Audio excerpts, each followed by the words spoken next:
اعوذ باللہ من الشیطان الرجیم بسم اللہ الرحمن الرحیم۔ سامعین اکرام، سورہ آل عمران کی آیت نمبر 75 اور 76 کے درس کا آج دوسرا حصہ پیش ہے، جس کے اندر امانت داری اور وعدے کو پورا کرنے کی تعریف کی گئی ہے۔ امانت داری انسان کی بہت اعلیٰ صفت ہے، اگرچہ یہ صفت غیر مسلم کے اندر ہی کیوں نہ موجود ہو۔ اللہ تبارک و تعالی امانت داری کی برکت سے کبھی امین کو مؤمن بنا دیتا ہے اور اس کی دنیاوی آفات بھی دور فرما دیتا ہے۔ پیارے آقا صلی اللہ علیہ وسلم کو یہ صفت ایسی کامل عطا ہوئی تھی کہ ظہور نبوت سے قبل غیر مسلمین آپ کو محمد الامین کہتے تھے۔ اب بھی روضہ مطہرہ کی جالی میں یہ عبارت ہے، لا الہ الا اللہ الملک الحق المبین محمد الرسول اللہ صادق الوعد الامین۔ حضرت عبداللہ ابن سلام جو یہودیوں کے بہت بڑے عالم تھے، امانت داری کی برکت سے اللہ تبارک و تعالی نے ان کو ایمان کی دولت سے نواز دیا۔ حضور علیہ السلام فرماتے ہیں کہ بنی اسرائیل ایک غار میں پھنس گئے تھے، تو انہوں نے اپنے نیک اعمال کے توسل سے دعائیں کی۔ ان میں سے ایک شخص نے اپنی امانت و دیانت کے صدقے سے دعا کی کہ اے مولا، میرے کھیت کا مزدور اپنی مزدوری کے دانے چھوڑ گیا تھا، 12 برس کے بعد وہ لینے آیا، جب تک کہ میں نے اس کے دانے بو کر غلے کے ڈھیر، جانوروں کے گلے، باندیاں اور غلام جمع کر لی تھیں، میں نے وہ سب کے سب اس کے حوالے کر دیے۔ اے میرے مولا، اس امانت داری کے طفیل، تو ہمیں اس عذاب سے، اس تکلیف سے نجات عطا فرما۔ اللہ تبارک و تعالیٰ نے ان کو نجات عطا فرمائی۔ غرض کہ امانت داری بہت اعلیٰ صفت ہے۔ ہمیں یہ بھی معلوم ہونا چاہیے کہ معاملات کا اثر عبادات اور عقائد پر بھی پڑتا ہے۔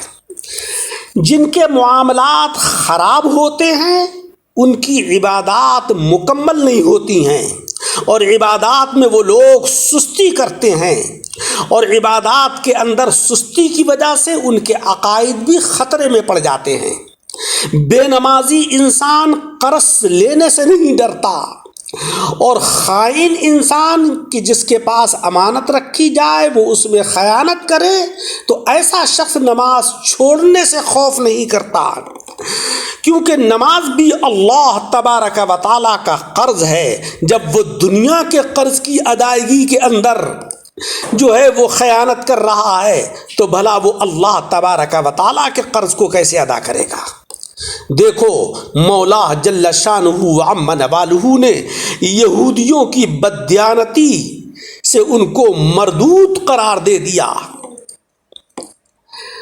غیر مسلمین کو امانت دینا، ان کی امانتیں لینا، ان کے ساتھ قرض وغیرہ مالی معاملات کرنا یہ جائز ہیں، کیونکہ قرآن عظیم کے اس حصے میں مولا تبارک و تعالیٰ نے فرمایا وَمِنْهُمْ مَنْ إِنْ تَأْمَنْهُ بِدِینَارٍ لَا يُؤَدِّهِ إِلَيْكَ۔ ادائے امانت یہ بہت ضروری چیز ہے، یعنی امانت کا ادا کرنا یہ بہت ضروری چیز ہے، خواہ وہ امانت مسلمان کی ہو یا غیر مسلم کی ہو۔ حضور صلی اللہ علیہ وسلم نے فرمایا کہ جاہلیت کی ساری چیزیں میرے قدم کے نیچے ہیں سوا امانت کے کہ وہ ضرور ادا کی جائے گی، خواہ وہ امانت نیک انسان کی ہو یا بد کی ہو۔ ہجرت کے وقت آقا علیہ السلام کے پاس خونخوار غیر مسلمین کی امانتیں رکھی ہوئی تھیں۔ آپ علیہ الصلاۃ والسلام نے حضرت علی کرم اللہ وجہہ کو حکم دیا کہ تم ان کی امانتیں ادا کر کے مدینہ طیبہ چلے آنا۔ معلوم ہوا کہ امانت کا ادا کرنا یہ بہت ضروری ہے۔ پیارے عزیزوں، وعدے کا پورا کرنا یہ بھی بہت ضروری ہے۔ قرآن عظیم میں کہا گیا کہ بلا من اوفا بعہدہ واتقا فإن اللہ یحب المتقین۔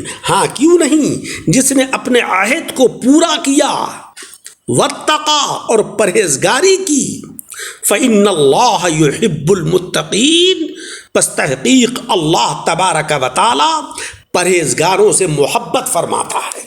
لہذا ہمیں یہ چاہیے کہ ہم وعدہ خلافی کبھی نہ کیا کریں۔ جب کسی سے وعدہ کر لیں تو اس وعدے کو پورا کریں۔ مومن کی شان ہے المؤمن اذا وعدہ وفا۔ مومن جب کسی سے وعدہ کرتا ہے تو اس کو وہ پورا کرتا ہے۔ ناجائز وعدے کا پورا کرنا بھی حرام ہے، جیسے کہ چوری کے مال کی ہرگز امانت نہیں رکھی جا سکتی، اسی طریقے سے کسی نے کسی سے شراب پینے کا یا چوری کرنے کا یا کفر کرنے کا وعدہ کیا تو اس وعدے کو ہرگز پورا نہ کرے۔ ایسے ہی مال کی امانت رکھنا، وہ مال کے جو ناجائز ہو، حرام ہو، تو اس مال کی امانت رکھنا بھی درست نہیں ہے۔ بلکہ اگر کوئی امانت کے طور پر چوری کی چیز رکھ دے تو اس کو چاہیے کہ مالک یا حاکم کے پاس وہ چیز جمع کر دے۔ کسی کا راز اور دینی علم بھی امانت ہے۔ جو عالم ضرورت کے وقت مسئلہ بیان نہ کرے یا جو کسی کا راز ظاہر کر دے وہ بھی خائن ہے۔ ضروری مسائل اور خطرناک راز یہ امانت نہیں ہے۔ جس مسئلے کی ضرورت نہ ہو اور اس کے بیان کرنے سے فتنہ پھیلتا ہو وہ بیان نہیں کرنا چاہیے۔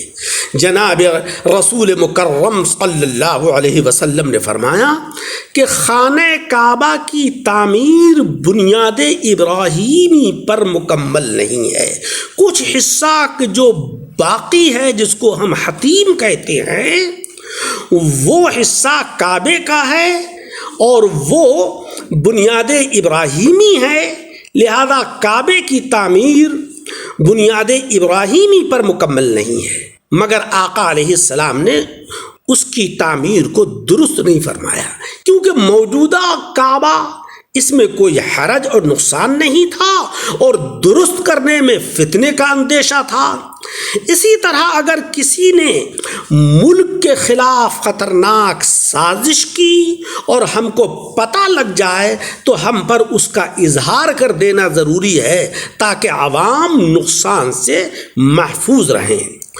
قرآن کریم کے اندر مولا تبارک و تعالیٰ نے جا بجا کفار اور منافقین کی خفیہ سازشوں کو ظاہر فرمایا ہے۔ مولا جل شانہ و عم نوالہ ہمیں قرآن عظیم پڑھنے، اس کو سمجھنے اور اس کی تعلیمات کے اوپر عمل کرنے کی توفیق عطا فرمائے۔ آمین بجاہ النبی الکریم۔